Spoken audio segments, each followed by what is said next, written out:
Hey guys, it's Netta, and today I'm going to be talking about the book Go Ask Alice. So Joe from Joe Reads Books organized a group of people to do videos for Banned Books Week. So we each got to select a banned book and read it and make a video on it. The book I chose was Go Ask Alice. I'd heard the title before, but I didn't really know anything about it. And then I started reading it and I was like, this is the strangest book I've read in recent history.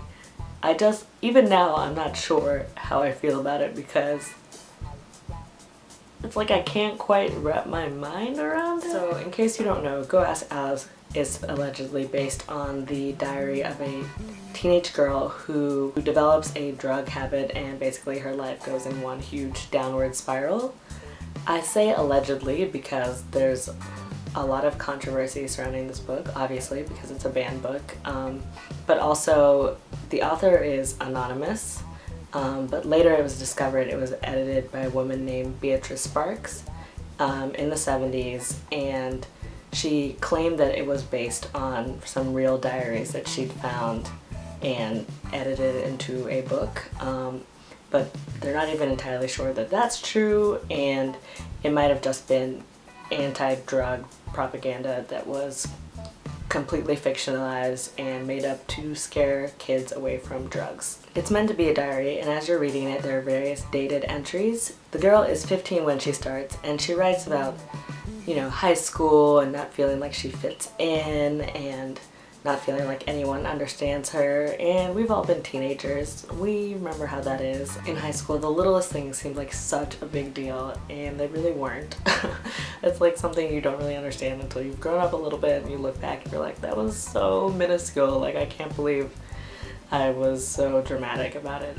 So that I can relate to, but one of my problems is that sometimes she sounds like a 10-year-old girl, sometimes she sounds like an actual teenage girl, other times she sounds like an adult. Like, I just felt that the narrator's voice wasn't quite consistent, which makes sense if it was an adult attempting to write as a teenager. Just all sorts of crazy things happen, and I'm like, it was not so much like the believability, it was just, it didn't all quite make sense. I mean, so she's keeping the diary throughout this year, basically from when she's 15 to 16, and there are parts that are not dated because she has gone into a drug spiral and can't quite remember and is trying to piece things together afterwards. So it'll jump from, yay, my life is hunky-dory and everything is great and drugs are amazing, to what just happened to me, I don't know where I am, I don't know who I am, what's going on, and that contrast is just very jarring. And also, because she is a drug addict, I feel like I can't quite trust her. I mean, how can I trust what she's saying when sometimes she doesn't even know what's happened to her and it's been told to her by some other person. The one adjective I would use to describe this book is bizarre. It's a very quick read, it's very short, it's under 200 pages. I feel very strange about it. Now I feel like I need to read something like happy and more straightforward and less confusing. I can see why this book was banned because she talks about drugs, sex, alcohol, all the things that a parent might not necessarily want a young child or teenager to read about.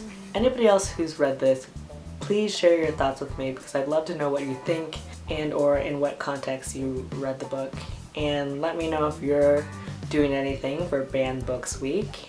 And you can find me on Twitter, Goodreads, Facebook, Pinterest, everything. So I will leave all my links below, and I'll see you guys in my next video. Bye. So I feel a little bit wary using the term book review because I feel like with that term comes certain expectations. I've done a couple reviews on my channel, and out of the few videos that I've done, those have been sort of the hardest ones for me to do. I just feel like I'm not quite getting my